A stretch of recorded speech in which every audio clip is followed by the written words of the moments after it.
यह पता चला है कि एक शैम्पू के विज्ञापन को फिल्माना इस तरह था। एक्ट्रेस को अपने कपड़े उतारने की जरूरत नहीं है, बल्कि स्किन कलर का सूट पहनती हैं। बस कंधे से ऊपर की ओर गोली मारें ताकि लेंस उजागर न हो। निर्देशक ने स्नान करते समय गृहिणी के आनंद की भावनाओं को दिखाने के लिए कहा, लेकिन दिलारा के पास कोई अनुभव नहीं है, अभिनय बहुत नकली लगता है। निर्देशक दिलारा चिल्लाया, 10 बार से ज्यादा बार चक्कर लगाने से बालों में रूसी भी खत्म हो जाती है। दिलारा को डायरेक्टर पर गुस्सा आया, पानी बहुत ठंडा है, मेरी त्वचा भी सिकुड़ गई है। निर्देशक ने अपमान करने की हिम्मत नहीं की, वह केवल दिलारा को सोचने के लिए मना सकता था। कल्पना कीजिए कि आप एक गृहिणी हैं। इस बार दिलारा दिमाग में था। वह स्वाभाविक और सहज दिखी। इस समय शैम्पू से पीली रोशनी निकलती है। एक चमत्कार हुआ। दिलारा ने देखा कि सेट पर प्रॉप्स की लकड़ी की दीवार सीमेंट की ईंटों में तब्दील हो गई थी और वह एक छोटे से बाथरूम में खड़ी थी, अराजकता से घिरा हुआ। हैंगिंग 4 बाथरोब, उसने उनमें से एक को ले लिया। यह अजीब था कि उसकी गंध आ रही थी, तो उसने जल्दी से अपने गीले बदन पर हाथ डाला, फिर सावधानी से दरवाजा खोला। केवल 2 बच्चों को उसके सामने लिविंग रूम में भागते हुए देखा। सोफे पर एक आदमी खेल खेल रहा है। उनका पहला वाक्य है, पत्नी अब तुम क्यों नहा रही हो? दिलारा अवाक रह गया। उसने सीधी प्रतिक्रिया दी। उसे यकीन था कि यह सेट पर एक शरारत थी। बिना ज्यादा सोचे समझे उसने बस दरवाजा खोला और निर्देशक का नाम पुकारने के लिए सीढ़ियों पर चढ़ गई। वह आदमी दिलारा को घर में घसीट ले गया। तुर्की में महिलाएं इस तरह बाहर कैसे जा सकती हैं? क्या दूसरों को अपने शरीर को देखने देना पागलपन है? यह मजाक बेकार है। निर्देशक कहाँ है? सब कहाँ चले गए? तुम लोग उस शैम्पू की बोतल में हो। मुझे धूम्रपान करना बंद करो या कुछ और। दिलारा के सवाल पर उस आदमी ने कहा कि वह मजाक नहीं कर रहा था। उसका नाम सुत है। दिलारा उनकी घरेलू पत्नी है। उसने उसे 2 बच्चे भी पैदा किए। दिलारा ऐसी बकवास कैसे स्वीकार कर सकता था? उसने एक पोशाक पहन ली और बाहर चली गई। एक टैक्सी में बैठकर उसने ड्राइवर से अपने प्रेमी हुलूसी के घर जाने के लिए कहा। हुलूसी पहले से ही अधेड़ है। दिलारा ने अपना लबादा उतार दिया। वह सोने के लिए सोफे पर वापस झुक गई। हुलसी पागल है। मिस, तुम कौन हो? यह सुनकर दिलारा को बहुत आश्चर्य हुआ। क्यों, हुलूसी ने भी मिलकर उसे बरगलाया। दिलारा पागल हो रहा है। अचानक वह अपने सबसे अच्छे दोस्त सेडवा से बेडरूम से बाहर आ रही थी। हुलसी, वह कौन है? आप कौन हैं? यह क्या बदतमीजी है? उसने अभी भी मेरी पोशाक पहनी है। दिलारा ने सोचा कि उसके साथ विश्वासघात किया गया है। उसने अपने कपड़े उठाए और टैक्सी में सवार हो गई। उसने ड्राइवर से बार में जाने के लिए कहा, जहां वह आमतौर पर दोस्तों के साथ घूमती है। उसने पहले पीने के लिए अपना गिलास उठाया। तब दिलारा ने पूछा, हुलूसी और सेडवा तब से साथ हैं? मुझे पता है, सभी शोबित जानता है। अच्छा, मैं अकेला हूँ जो नहीं जानता, है ना? कार के लिए भुगतान करने के लिए मुझे 200 उधार दें। भाई मुस्कुराया। मिस, तुम कौन हो? बस अपना मुंह खोला और 200 मांगे। अब दिलारा वास्तव में चिंतित है। वह दोस्त जो कल शराब पीकर बात करता था, लेकिन अब उसे पहचानता नहीं है। दिलारा को यह पसंद नहीं आया। वह केवल ड्राइवर को अपने पति के घर ले जाने के लिए कह सकती थी। अप्रत्याशित रूप से अगली रात परेशानी हुई। उसके पति ने उसके साथ सोने के लिए कहा। पति ने देखा पत्नी की पीठ पर बना टैटू, अचानक फिर हो गया उत्तेजित। उन्होंने इसकी जांच करने की बात कही, लेकिन वह नहीं जानता था उसके सामने पत्नी वास्तव में दिलारा थी, जिसे जादू से बदल दिया गया था। बेलिंडा के शरीर में फंसा दिलारा काफी उदास था। वह मूल रूप से एक अभिनेत्री थी, अब एक बैंक में एक टेलर।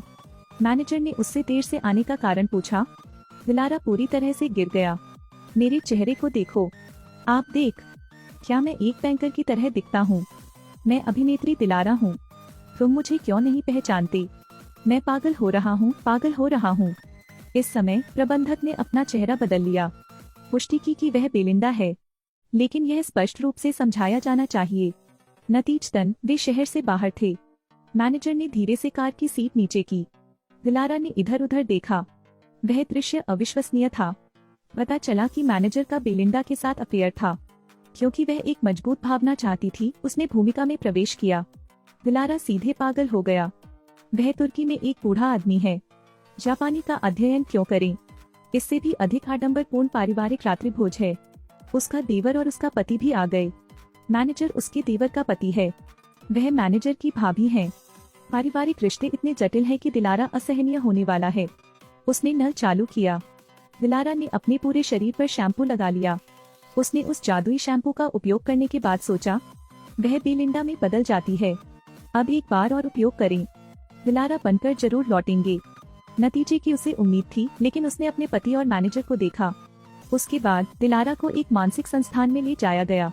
डॉक्टर के सवाल का सामना करते हुए दिलारा ने कहा कि वह मूल रूप से एक अभिनेत्री थी। अगर वे उस पर विश्वास नहीं करते हैं तो वह यही अभिनय कर सकती है।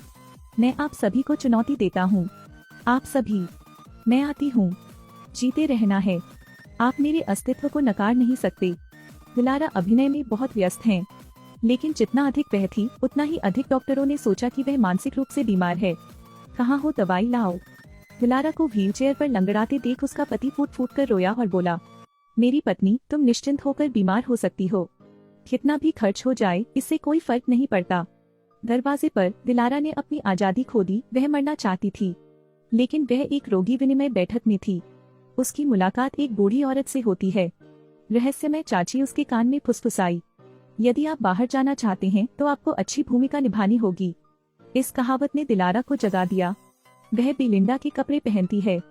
ड्रेस अप करें, लिपस्टिक लगाएं, शादी की अंगूठी पहने। उन्होंने बेलिंडा की भूमिका में खुद को डुबो दिया। उसने सफलतापूर्वक मनोरोग परीक्षण पास कर लिया। उसे अस्पताल से छुट्टी मिल गई है। उसे इसकी उम्मीद नहीं थी। पति कई हफ्तों से अकेला है। पत्नी को वापस आते देख उसने उसे गले से लगा लिया। उन्होंने कहा कि समारोह करना है। जब पति जाने वाला था, माँ का कीमती बेटा, क्या बात है, अभी तक सोए क्यों नहीं? चलो आज रात एक साथ सोते हैं। डैडी इस काले चिंपैंजी के साथ सो सकते हैं। दिलारा आपकी बदौलत सफलतापूर्वक बच निकला, लेकिन यह दीर्घकालीन समाधान नहीं है। वह बेलिंडा की पहचान से छुटकारा पाना चाहती थी, इसलिए हमें प्रमुख व्यक्ति को खोजना होगा। लाल रंग की पोशाक पहने महिला। उसने निकलाइन को ठीक किया, फिर एक बड़े थिएटर में प्रवेश किया। शख्स का नाम हुलुसी है। एक महिला को बात करने के लिए आते देख उसे लगा कि वह पागल है, क्योंकि वह खुद को दिलारा कहती थी और कहती थी कि वह उसकी प्रेमिका है। हुलुसी की मान्यता के लिए दिलारा ने कई राज बताए। उदाहरण के लिए, हुलुसी को अपने पैरों को सूंघना पसंद है, जो अक्सर शावर में पाते हैं, लेकिन हुलुसी को लगता है कि वह एक मशहूर स्टार हैं। अन्य बातों को पपराजी ने उजागर किया है। दिलारा शायद एक पागल प्रशंसक है। जब तक उन्होंने एक दूसरे से संपर्क नहीं किया, हुलुसी दिलारा को एक मौका देने के लिए तैयार हो गया। दिलारा का उद्देश्य सरल है। जब तक उनकी प्रतिभा को पहचाना जाता है, वह एक अभिनेत्री बन सकती हैं। भले ही वह वास्तविक दुनिया में वापस न आ सके, तब भी आप असली दिलारा बन सकते हैं। अंत में रोशनी आती है। दिलारा मंच पर खड़ा था। चरित्र की भावनाओं को दर्ज करें। यहाँ आओ, हलेका, मरो, फिर मुझे पछताओ। उनके अभिनय ने सभी का मन मोह लिया। निर्देशक ने उसे बताया कि अगले सप्ताह आ सकता है, लेकिन अप्रत्याशित रूप से शाम घर आ गई। एक छाया उससे पूछने के लिए दौड़ी कि पैसा कहाँ था। दिलारा भ्रमित था। तब जाकर उसे होश आया। काले रंग का आदमी बैंक मैनेजर है। मैं देख रहा हूँ, तुम दोनों मनी लॉन्ड्रिंग कर रहे हो। सौभाग्य से दिलारा का पति प्रबंधक को भाग जाने की धमकी देते हुए दिखाई दिया। दिलारा को चुराए गए पैसे नहीं मिले। वह इस बारे में भूल गई। आधा दिन वह एक गृहिणी है। दिन का दूसरा आधा हिस्सा थिएटर में चला गया। इसी दौरान उनके पति को सोफे पर सोने के लिए लिविंग रूम से बाहर खदेड़ दिया गया, कुछ भी करने में असमर्थ। उस रात दिलारा ने नाटक समाप्त किया और जंक्शन के माध्यम से चला गया। उनकी कार को टक्कर मार दी, लेकिन उसके पति ने उसे दोष नहीं दिया। उसने उसके सिर पर लगे घाव के बारे में भी पूछा। दिलारा को छुआ है। उसने आखिरकार एक पत्नी के रूप में अपना कर्तव्य पूरा किया। थोड़ी देर बाद दिलारा ने देखा कि ड्रेसिंग टेबल में कुछ गड़बड़ है। जब उसका पति सो रहा था, उसने देखने के लिए लकड़ी का तख्ता खोला। बेलिंडा पैसा और गबन प्रबंधक यहाँ हैं। वह जगह $1 मिलियन तक होनी चाहिए। अगले दिन दिलारा ने एक विदाई पत्र लिखा। वह आज रात शो के बाद जाने वाली थी। नतीजतन पुलिस लोगों को गिरफ्तार करने के लिए आई थी। दिलारा को लगता है कि उसका पर्दाफाश हो गया है, लेकिन जब उसने पुलिस को भेजा तो वह फिर से हंस पड़ी। पता चला कि वे दुर्घटना के कारण उसकी तलाश कर रहे थे। उससे बिजली के खंभे की भरपाई करने को कहें। इस देरी के कारण वह लेट हो गई। जब वह थिएटर की ओर भागी, डायरेक्टर ने उन्हें रिजेक्ट कर दिया। आपने हमें बरगलाया। वह सिर्फ एक गृहिणी है, अभिनेत्री नहीं। दिलारा व्याकुल था। उसे एक कड़वी सच्चाई का एहसास होता है। तुर्की में महिलाओं को गृहिणी के रूप में लेबल किया जाता है। आप कितने भी अच्छे क्यों न हो, आपको पहचाना नहीं जाएगा। अगर आप मुझे एक्टिंग नहीं करने देंगे तो मैं दुनिया को दिखाने के लिए एक्टिंग करूंगा। भारी बारिश में दिलारा के पैर में टिमटिमाती रोशनी वाला एक थिएटर है और वह स्वर्ग और पृथ्वी के बीच नृत्य कर रही है। जब नृत्य समाप्त हुआ तो नीचे एक अतिथि था। ऐसा लगता है कि यह वही व्यक्ति था जो पैसे मांगने आया था। दिलारा प्रबुद्ध था। उसने अपना बैग खोला और सारे $1 मिलियन नीचे फेंक दिए। फिर वह गली में निकल गई। उसके बाद जो भी हुआ उसने शांति से स्वीकार कर लिया। हालांकि जब उसने हेयर स्ट्रोक किया तो एक चमत्कार हुआ। रोशनी, वास्तविकता, सेट सब लौट आया। निर्देशक कैमरा बंद कर देता है। सभी कर्मचारियों ने दिलारा की सराहना की। शैम्पू के विज्ञापन का फिल्मांकन पूरा हो चुका है। सबके जाने का इंतजार करते हुए दिलारा गहरी सोच में डूबे अंधेरे में बैठा रहा। वह अपने अकेलेपन से व्याकुल थी। वह दिलारा क्यों बन गई? वह उन दिनों को याद करती है जब उसका पति उसके साथ होता था। तुर्की फंतासी कॉमेडी आह बेलिंडा यहाँ समाप्त होती है। अगर आपको भी मूवी रिव्यू और ऐसे ही सोचने पर मजबूर करने वाली फिल्में देखने में मजा आता है, फॉलो हिट करना न भूलें। हम आपको अगली बार देखेंगे।